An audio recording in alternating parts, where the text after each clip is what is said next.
From Washington, this is VOA News.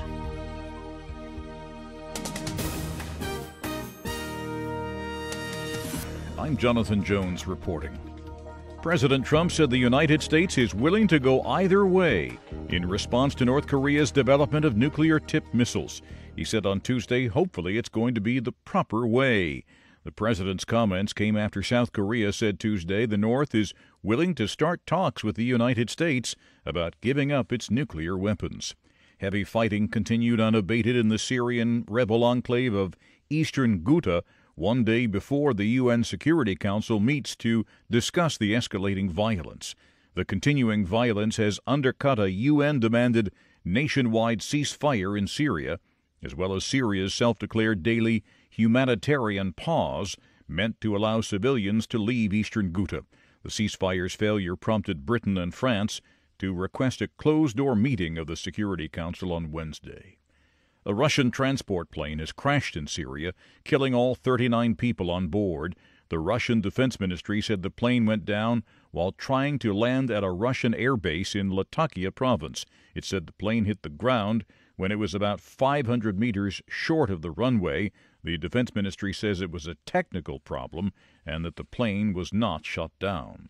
The U.S.-led coalition battling the Islamic State is asking for a pause in fighting in northwestern Syria, where the Turkish government and its allied Syrian militias are fighting Kurdish forces in the town of Afrin.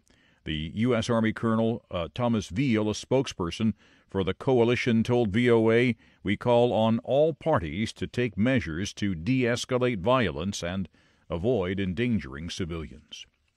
This is VOA News. This week's cabinet reshuffle in Cameroon appears unlikely to herald change in the government's approach to the crisis in the Anglophone regions. The crisis began nearly a year and a half ago and has only grown more violent. Stabilizing the Anglophone regions is seen as a priority ahead of nationwide elections later this year. Correspondent Moki Edwin Kinzeka reports for VOA from Yaoundé. There are two notable firsts in the new cabinet of President Paul Biya. Nalova Lyonga from Cameroon's English-speaking Southwest region becomes the Minister of Secondary Education. Paul Atanganji from the English-speaking Northwest region assumes the job of Minister of Territorial Administration. Neither of those posts has ever been held by a member of the country's Anglophone minority. The government remains under the charge of Prime Minister Philemon Yang, who also hails from the English-speaking Northwest. Some see the new appointments as an effort to curb tensions in the English-speaking regions. However, teachers involved in the 2016 strike that kicked off the crisis say they are unconvinced. Moki Edwin Kinzeka for VOA News, Yaoundé, Cameroon. The U.S. Interior Department has opened the door for trophy hunters to again bring back elephant parts from Zimbabwe, even while President Trump calls elephant hunting a horror show. With no fanfare, the Interior Secretary Ryan Zinke issued a letter saying officials will review requests to import elephant parts on a case-by-case basis. The Obama administration banned elephant trophy hunting imports. The National Rifle Association and a group called Safari Club International were suing to have the ban overturned. President Trump's top economic advisor is resigning, the White House announced on Tuesday. Gary Cohn.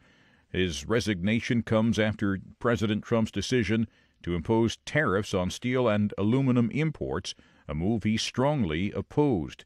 Cohen is the director of the National Economic Council. He tried to orchestrate an 11th-hour effort to push Trump to reverse course, but the president was resistant to those efforts and reiterated on Tuesday that he will impose the tariffs in the coming days. You can find more on these and other late-breaking and developing stories from around the world around the clock at voanews.com and on the VOA News mobile app. From the world headquarters of the Voice of America in Washington, I'm Jonathan Jones, VOA News. That's the latest world news from VOA.